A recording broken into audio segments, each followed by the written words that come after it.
Please feel free to adjust the playback speed to 1.25 or 1.5 depending on your preference. Sung Jin-Woo, known as the weakest hunter, joins a C-rank dungeon raid in hopes of earning money despite his low E-rank status.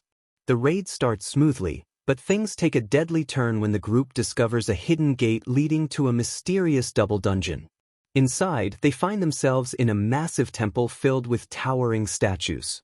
It soon becomes clear this isn't an ordinary dungeon, it's a trial. The hunters must follow strict rules, bow before a massive statue, sing praises, and endure the wrath of the guardian statues if they fail. Chaos erupts as hunters who disobey the rules are mercilessly killed by the statues. Sung Jin-Woo, despite his fear, begins piecing together the patterns to keep himself and others alive. His quick thinking helps the group survive the first trial, but the casualties are high. As the survivors move deeper into the temple, the stakes grow higher. Jin-Woo's courage and determination to protect the others push him beyond his limits. He faces immense danger but remains resolute in unraveling the dungeon's mysteries. Now, as they arrive at the circular magic formation in the center of the temple, the air grows heavy with anticipation. The next trial is about to begin. Welcome back to Echoes of Manga. Today, we dive into Chapter 5 of Solo Leveling. The circular magic formation in the center of the temple began rising up noisily and only stopped after reaching the height of a couple of steps. An altar. Hunters displayed alert reactions as soon as Jin-Woo muttered out, "An altar?" He just said it's an altar? The person who had rescued them from the two preceding crises was not some high-ranked hunter, but rank E Jin-Woo, who used to be the butt of their jokes most of the time. If it weren't for Mr. Song, all of us would have been. Hunters were thinking this exact same thought. Under the current circumstances, Jin-Woo's words were their lifeline. And now, that Jin-Woo had muttered out a word altar. Kim always was quick on the uptake and so, he caught on to the meaning first before anyone else had the chance to do so. I get it now. I see how it is. Kim then unsheathed the sword hanging on his hips. Now originally, this weapon would be used to cut various monsters down. But for now, it'd have to be utilized for a different purpose altogether. Even if I'm a dumb, I can more or less get what you're trying to say here. Hunters nervously swallowed their saliva while looking at the sharp, coldly gleaming blade. Mr. Kim. Why are you pulling your sword out like that? Why don't we talk about this first? Let's talk first. The highest-ranked member among the group, rank C Hunter Song, was heavily injured, meaning there was no one here that could potentially stop Kim, who boasted a pretty powerful set of skills himself even within the D rank. Kim pointed towards the altar with his sword. The final law, prove your piety. And there's an altar appearing out of nowhere in the middle of this place. Kim's gaze then shifted to Jin-Woo. So, aren't we supposed to offer up a sacrifice? Mr. Song? Jin-Woo slowly nodded his head. That was what the youth thought as well. One of the surviving 6 had to act as a sacrifice. That's what the last law probably meant. Jin-Woo came to this conclusion. He sensed more disturbance and raised his head, and realized that the eyes of Mr. Kim as he approached closer did not look friendly at all. A long sweat drop glided down Jin-Woo's forehead. Ajusi! What? You, young man, don't say anything and be still. Kim angrily shouted out and pointed his sword at Mr. Song, who was squatting next to Jin-Woo in order to check out the youth's condition. Just who was it that dragged us to this place? Wasn't it this guy? Yes, it was Mr. Song. So, don't you think it's only right for Mr. Song to take the ultimate responsibility? Ajusi! Jin-Woo tried to get up in a fit of anger, but then, Song's hand that resembled the bark of an aged tree stopped the youth. Jin-Woo looked at Song in disbelief. Song wordlessly shook his head. His eyes were pleading with Jin-Woo, asking the youth to not say anything else. Of course, Jin-Woo had lots of things to say, but he kept them down for now. Song slowly raised his body up. What Mr. Kim said is right. I should take the blame for today. Old man, I guess we are now finally on the same page. Kim used the tip of his sword to point towards the altar. If you get it now, then let's get going already. Over 10 people died here because of you, old man. One of the dead hunters today happened to be Mr. Park, a personal friend to Mr. Kim.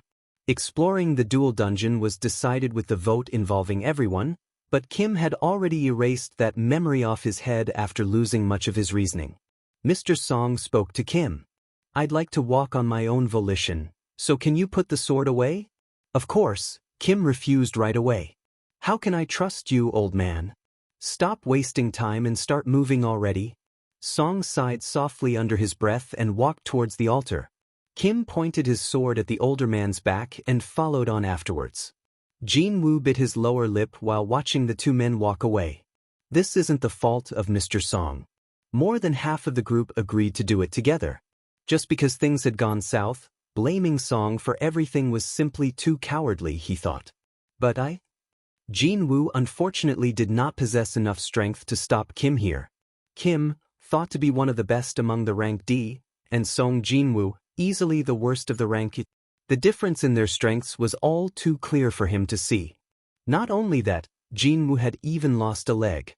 If he tried to confront Kim as he was now, there was a chance that him and even Ju Hui, who had been focusing solely on healing him, could meet with disaster. Damn it! Jin-Woo squeezed his eyes shut. He never hated his own powerlessness as much as he did today. In the meantime, Song had stepped up on the raised altar. Suddenly, a red flame lit up near the outer perimeter of the altar as soon as he did. Everyone nervously swallowed their saliva and observed the unfolding situation carefully. However, nothing else happened. Just a single flame came to life, and that was it. They waited for a while, but there was no visible change at all. Not only Kim, but everyone else got flustered by this situation. Kim quickly turned his head and spoke to Jin-Woo. "Look here, Mr. Song. This wasn't it?" Jin-Woo also shook his head. "Even I?" He too thought that once a person chosen as the sacrifice stepped up on the altar, the third law of prove one's piety would be completed. It's not about offering up a sacrifice? If so, then it was not necessarily bad news. If the law was not about sacrifices, then it meant Mr. Song could still saved. Jin-Woo's expression brightened somewhat. He sweated bucket loads as he tried to stand up, and two hunters nearby quickly lent their assistance. "Please take me closer to the altar so I can study it." "Mr. Jin-Woo, your injuries are?" Ju-Hui also got up from her spot to follow after Jin-Woo. Her complexion was rather pale after expending too much of her magical energy. But because she had worked so hard, Jin-Woo's blood loss had been temporarily halted and the pain he felt was reduced to a barely noticeable degree. "I gotta hurry up." The current condition of Ju Hui, Kim's boiling rage, Song's injuries, and the frightened hunters, he didn't have a lot of time here. Jin-Woo eventually arrived at the altar with the help from other hunters. "Let's climb up on the altar." The two hunters flinched from his statement, but they trusted Jin-Woo and stepped up. Then 3 more flames lit up. Right away, Jin-Woo's eyes gleamed brightly. "It's the same number as the people on the altar? Mr. Song and Jin-Woo, plus 2 others who helped the youth." Indeed, the flames lit up to match the number of people standing on the altar. And it kind of looked like that these 4 flames were drawing a circle outside the altar. If I take into consideration the space between the flames, 2 more will complete the circle. It seemed that all the remaining people had to climb up on the altar for something, anything, to get started. Jin-Woo turned his head to ask Song, "If we wait here, do you think other hunters will come to rescue us?" Song shook his head. "Today is the 7th day since the gate showed up. These things will start moving first before the help arrives. Because it's a gate ranked D, I see that it's been left alone for far too long." "Well, that's how the association operates, isn't it? A gate would open up fully after the 7th day. The real meaning of a raid was to kill the dungeon's boss monster and therefore close the gate before that happened.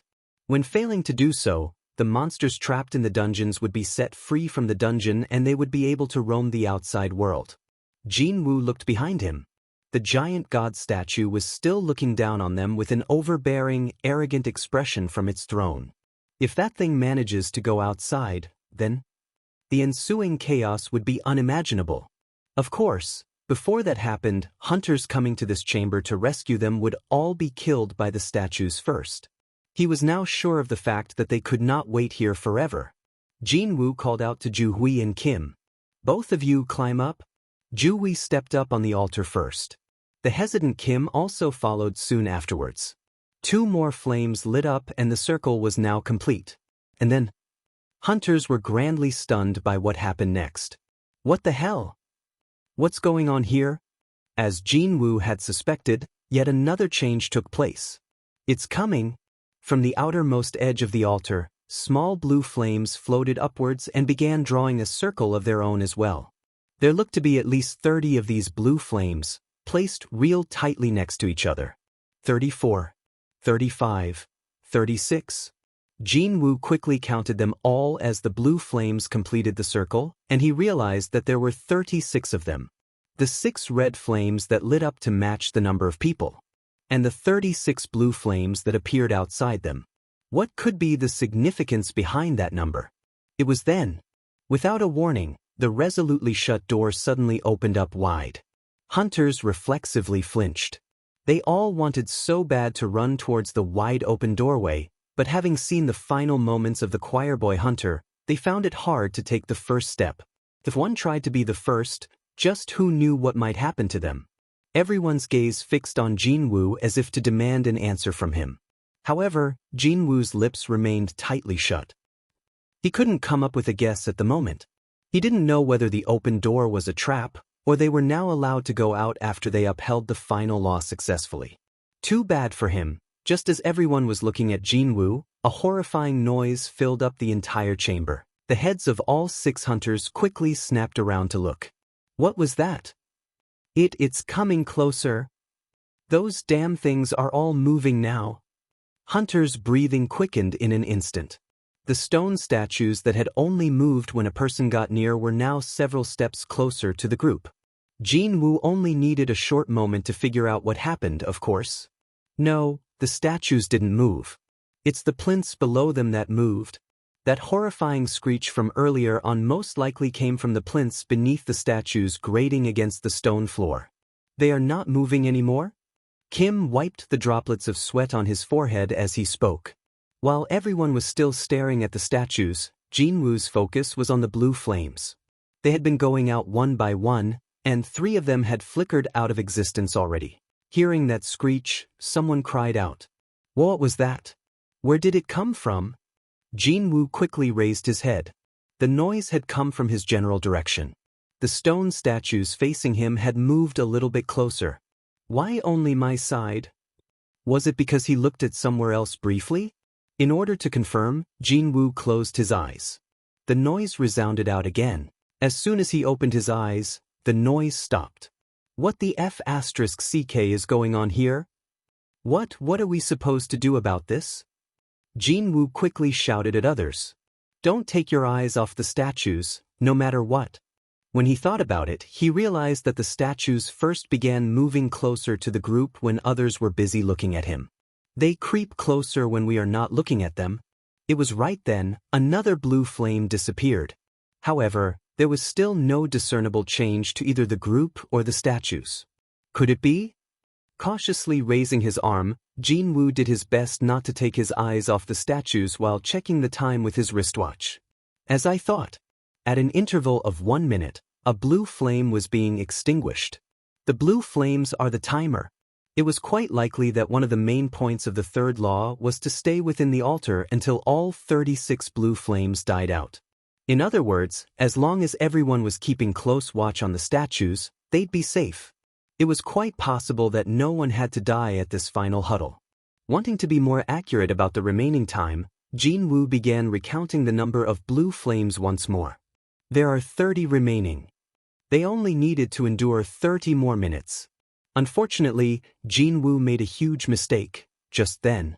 While he was counting the number of blue flames, his eyes wandered away for a brief moment, and that resulted in the statues creeping closer.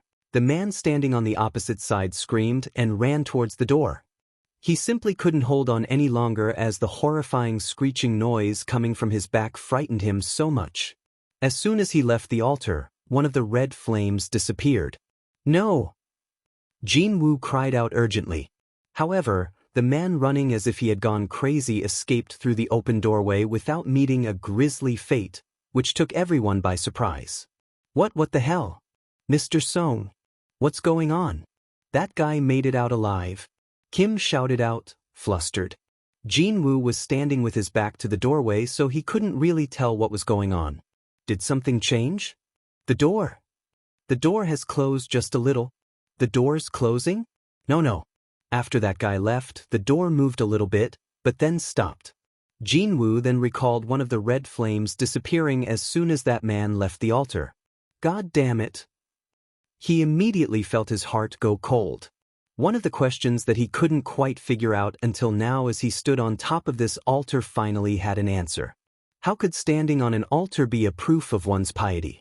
Indeed, he now had the answer to this quandary. And that answer was probably the worst one for Jin-Woo, who had only one leg now and needed others' help just to keep his balance. That open doorway was a trap. A false hope right in front of one's eyes. If people saw the open door and climbed off the altar at the same time, the red flames would have gone out and the doorway would be closed shut again. And then, the banquet of raining blood and screams would inevitably follow next. On the other hand, the altar was the proverbial promised land. If each one did what they had to do in their positions until the timer ran out, then their survival would be guaranteed. So, it was between the false hope right in front of one's eyes, or the unseen promise of salvation. The third law was a test to see if one could defend one's position without falling into the sweet temptation over yonder while constantly being under the encroaching threat of death. However, two flies in the ointment happened in this situation. The first one was Jin-Woo. Originally, the remaining group of people would have ran straight for the open door, but they stopped first to listen to what Jin-Woo had to say, and that helped them avoid the trap being sprung in the first place. We got lucky there. Indeed, that had to be the only explanation. Such a thing was only possible because Jin-Woo managed to figure out the first two laws all by himself and earned the trust of others. Unfortunately for him, the second fly also happened, something he didn't foresee. A deserter had appeared among their midst. How would human beings react when there was a hope of survival right in front of their eyes? It was way too obvious. The man helping Jin-Woo up abandoned the youth and bolted as well. Song hurriedly reached out and propped Jin-Woo up from his back. When that man left the altar, yet another red flame disappeared and as expected, the door closed a little bit more. Ha! Kim dazedly pointed at the second deserter, but just like the first person to abandon them, he too safely escaped past the doorway. Jin-Woo confirmed the number of remaining red flames and shouted out, "We must not move. Any more than this, then it'll be the end." Front, back, left, and right. In order to secure all four directions, 4 people were the bare minimum required. Jin-Woo himself, Ju-Hui, Mr. Song, and finally, Mr. Kim. A single person leaving now would result in a gap within the field of vision. Kim wiped the sweat off his forehead and asked urgently, "Mr. Song, just what is going on here? Explain it to me properly. We'll make it as long as we wait here. Only until all the blue flames are extinguished." Jin-Woo spat out everything he had deduced so far. Kim nodded his head as his ears perked up. Jin-Woo quickly ended his explanation and added one more thing at the end. "Remember, everyone here can get out of here alive. The laws of this chamber always left open a path for one's survival. The final law would not deviate from that." Jin-Woo was certain of no one else needing to die as long as the remaining people trusted each other. Too bad, Kim's thoughts were quite different from the youth's. The older hunter asked hesitantly, "Look here, Mr. Song, you could be right on this one, but could the door close shut instead when the timer runs out?" Jin-Woo couldn't answer that one. He came to his conclusion after considering several variables, but until the result was in, he couldn't be 100% certain of anything. However, what Kim wanted was a definite assurance. Rather than an uncertain promise of everyone's survival, the definite survival of his own self had proved to be far more alluring in the end. "I'm sorry about this, but I don't think I can stay here anymore. Ajusi." "Sorry." With that parting word, Kim stepped down from the altar. He then ignored Jin-Woo's urgent calling and ran towards the door. He stopped and looked for a brief moment just outside the door, but Kim did not step back inside the chamber again. Jin-Woo gritted his teeth. God damn it. He had saved the lives of others, But what he got in return was definitely not something like gratefulness or friendship. His entire body shuddered from the pain of betrayal. Just as he suspected, as soon as Kim had abandoned them, a gap within the surveillance had been created. It was impossible for 3 people to guard all 4 directions.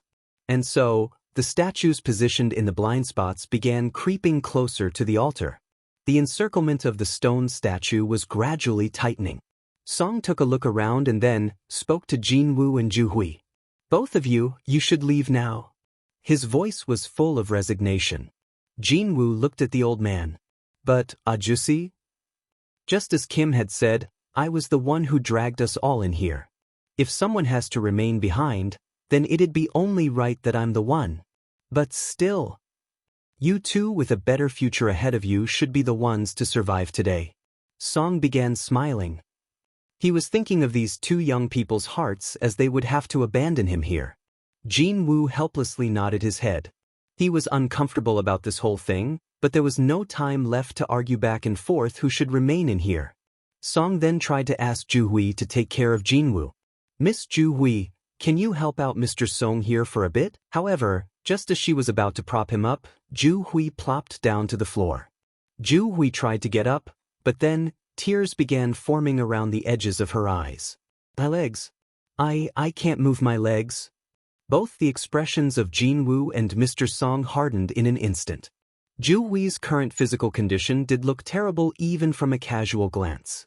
Her lips were in the shade of pale blue, while her entire body continued to tremble ever so imperceptibly. She was suffering from the side effects of overusing her magic energy when she was already at her physical limit. "Because she tried to heal my leg?" Jin-Woo felt his chest tighten and couldn't say anything. However, they really didn't have any time left now. The stone statues were relentlessly approaching them without a moment of rest even now. Jin-Woo shoved Song's hand away and plopped down to the ground himself. Seeing this, Song's eyes grew wider. "Young man?" Jin-Woo spoke up with a determined expression on his face. "Ajusi, please take Ju-Hui and get out of this place. I told you, I'll be the one staying behind." In that case, who's going to help Ju-Hui? It was pretty much impossible for him to take Ju-Hui, who couldn't even stand properly, and leave through the door within the time limit. Of course, there was the other choice of abandoning Ju-Hui behind, as well. However, Ju-Hui had saved his life several times already, and the only reason why she was in this state was because she tried to help him with all her might. He definitely did not want to suffer the guilty conscience of abandoning such a person behind in this godforsaken place. "There is no time left. Please leave now." Song's expression remained hardened as he helped Ju-Hui up. She shook her head desperately while tears streamed down on her face. "No, you can't. Mr. Jin-Woo can still survive, you know? Let me. I promised to buy you a dinner, didn't I?" Jin-Woo pulled out the rank E magic crystal from his pocket and placed it in her hand. "Please, use this and enjoy one on me. When I get out of here, I'll be coming around to collect the change, you see." A smile formed on Jin-Woo's face, prompting Ju-Hui to cry out in anger. "How can you crack a joke in this situation, Mr. Jin-Woo?" It was at this moment that Jin-Woo signaled to Mr. Song with a nod. The older man then lightly chopped on the back of Ju-Hui's neck. With that, Ju-Hui lost her consciousness. Song picked up the unconscious girl and placed her over his shoulder. "I'm really sorry about this. This is my choice, so it's fine." Mr. Song bowed his head to Jin-Woo. With that goodbye, Song quickly left the altar. During the time the 3 of them were chatting, the statues had arrived at the proverbial stone's throw away. Jin-Woo got on his knees and took several deep breaths. He spotted the sword Kim had left behind next to him. So, he reached out and picked it up.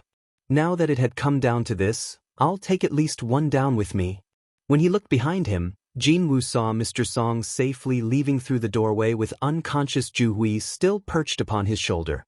What a relief that was. "Only I'll die here now." He wasn't doing this because of some noble determination to sacrifice himself or anything like that. No, there certainly was an element of him calculating the best possible outcome in his decision. Even if he survived and got out of here today, he would have to live as a cripple for the rest of his life. Obviously, carrying on as a hunter would be impossible, then And it was also questionable whether he'd be able to live normally as well. He was only a high school graduate, and since he didn't have any discernible job skills, he simply didn't have too many options left to put food on the table.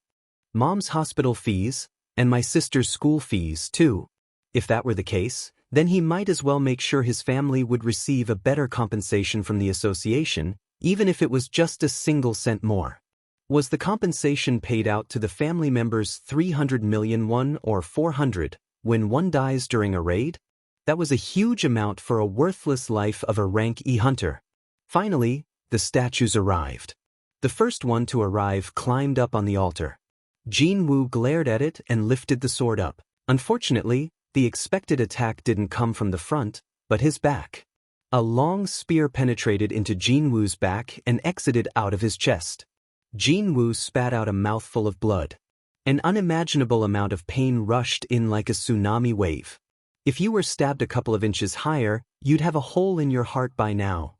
Ju-Hui's nagging he heard only a few hours ago slipped past his mind like a scene from a revolving lantern. The stone statue lifted up the spear. Jin-Woo was lifted up along into the air, still pierced through by that spear. He only got to struggle for a brief moment, though, because the statue slammed him down on the altar. Slam! Sounds of bones breaking could be heard from all corners of his body. He shrunk away from the intense pain. As he began trembling, the stone statues slowly surrounded him. They formed an encirclement around him. Jin-Woo raised his head and glared at them, his entire being shuddering nonstop. I don't want to die like this. Now that he was facing his final moments, tears pooled on his eyes. He recalled the faces of his family. He even recalled the face of Ju-Hui, her face full of anxiety and worry for his safety. I don't want to die. He didn't want to end his short 24 years of life in this place. The stone statue wielding a sword took a step closer without a hint of emotion. Then, it raised its sword up high. Even though he was shaking hard, Jin-Woo did not avert his gaze away from this bastard. Finally, the statue's sword slashed down. Only if I had one more chance? Jin-Woo's eyes shot open wider. It happened then. As if someone had pressed the pause button, the scarily fast-moving sword suddenly stopped in midair. No, that wasn't actually correct. It hadn't stopped at all. It simply had slowed down so much that he ended up thinking that way. 1 millimeter in 1 minute? It was very slow, but the sword was still definitely coming down. What's going on here? Jin-Woo couldn't hide his astonishment. It was then, a voice of a female he had never heard of before resounded within his head. Completion requirements for the secret quest. The courage of the powerless has been met. Secret quest? Completion requirements were met? Jin-Woo couldn't understand any of that.